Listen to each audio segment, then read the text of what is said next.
সমাজ রাজপথ থেকে রক্ত দিয়ে হলেও স্বৈরাচার এবং গণহত্যাকারী তাদের সাথে তাদের দালালকেও নিশ্চিহ্ন করেই রাজপথ ছাড়বে ইনশাল্লাহ। 29শে জুলাই আমি কাফরুল থানায় আটক হই।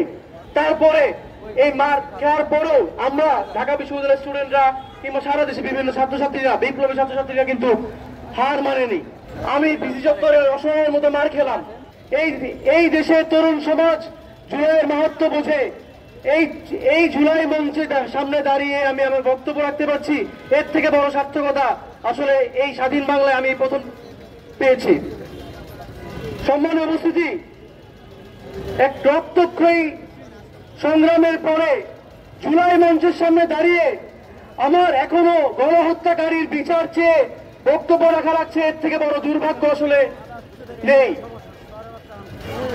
আমরা আমাদের জুলাই অভ্যুত্থানে বিপ্লবের শুরুর দিকে একদম জুলাই পর্যন্ত যখন কোটা সংস্কার আন্দোলন ছিল, সেই তখন থেকে যখন আমরা সহভাগী অবস্থান নেই, ছাত্রলীগের বিভিন্ন নেতাকর্মী বারবার আমাদেরকে হুমকি দেওয়ার চেষ্টা করে যে আন্দোলন ভিন্ন দিকে প্রবাহিত হতে পারে, সাবধান, এখান থেকে সরে আসতে হবে। এরকম আমি বিসি চত্বরের অসহায়ের মতো মার খেলাম।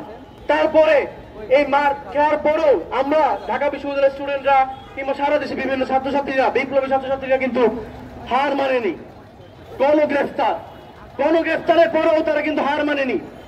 অতএব স্বৈরাচার যখন স্বৈরাচারিতা শুরু করে, এদেশের বিপ্লবী ছাত্র সমাজ কখনো হার না মেনে এই রাজপথে রক্ত ঝরাতে কোন রকম কালক্ষেপণ কিংবা কোন রকম দ্বিধাদ্বন্দ্বে ভোগে না। আজ স্বাধীনতা 7 মাস অতিক্রম হয়ে যাচ্ছে। 7 মাস পরেও এই গণহত্যাকারীর বিচার আমরা এখন পর্যন্ত পাই নাই। এখন পর্যন্ত সেই পুলিশ প্রশাসনের, সেই কালো মুখোশধারী পুলিশ প্রশাসনের একজনকেও গ্রেফতার করা হয় নাই। 29শে জুলাই আমি কাফরুল থানায় আটক হই।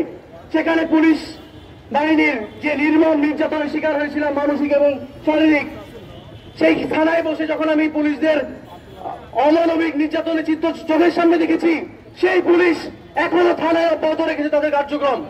সেই পুলিশদের মাধ্যমে আপনি কিভাবে গণহত্যাকারীর বিচার আপনি নিশ্চিত করবেন? এখন পর্যন্ত হাসপাতালের বেডে কাতরানো হাজার হাজার আহত ভাই যারা হাসপাতালে বেডে কাতরাচ্ছে, তাদের পুনর্বাসনের কোনো ব্যবস্থা নেই।